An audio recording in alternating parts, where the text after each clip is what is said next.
Now that authentication with Google OAuth is set up, all you need to do, since we've enabled it already, is head back into your home.ejs page. And let's go ahead and start that server up so we can see what it looks like. I'm going to type in node server.js to run my server here so that I can see my application as I update it.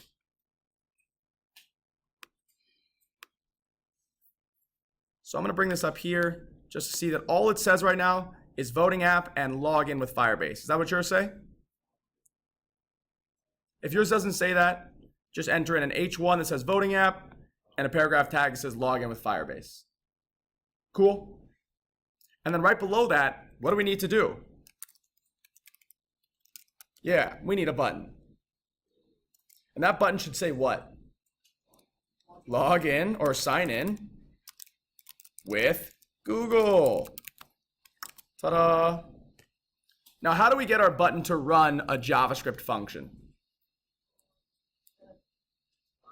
That's right. Let's give it an on-click handler. And right now, we're not going to put anything in there because first, we're going to create a script tag right below that button.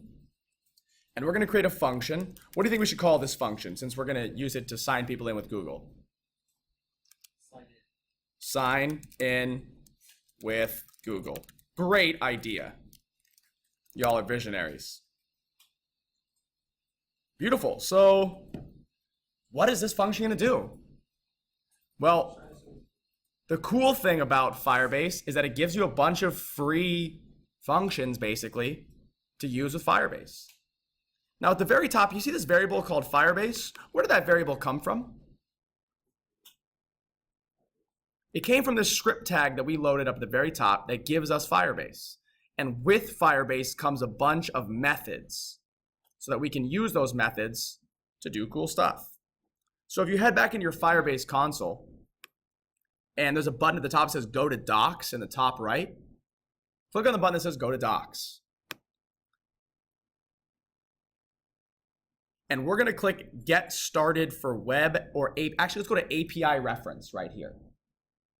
On the right, you can also click this reference tab there. That's fine, but I'm going to click the API reference underneath Get Started for Web. Now, when you do this, it'll give you all kinds of different methods that you can use with Firebase. Now, fortunately for you, I'm not going to make you read through these and figure out which ones you need to use. I'm just going to tell you how to do it. I know, I did all the hard work, and you get the spoils of my labor. That's nice, right? Thanks, Paul. You're welcome, mijo. All right, ready? Now, if you scroll down where it says firebase.auth.auth, there's a bunch of interesting things here. All of these are authentication methods that come with the Firebase variable. The one we're going to use is sign in with pop-up. Now, this firebase.auth.signin with pop-up is going to allow a pop-up to appear on our screen, and then we're going to select our Google account and log in. It takes in one argument called the provider. That provider, though, has to be configured first. So that's actually the first thing we're going to do. Now, this part here is going to look a little funky, so just bear with me, okay? We're going to say var Google auth provider, and auth stands for authentication or authenticating a user. And that's going to set that equal to, we're going to use that new keyword to create a new Google service provider instance for our user.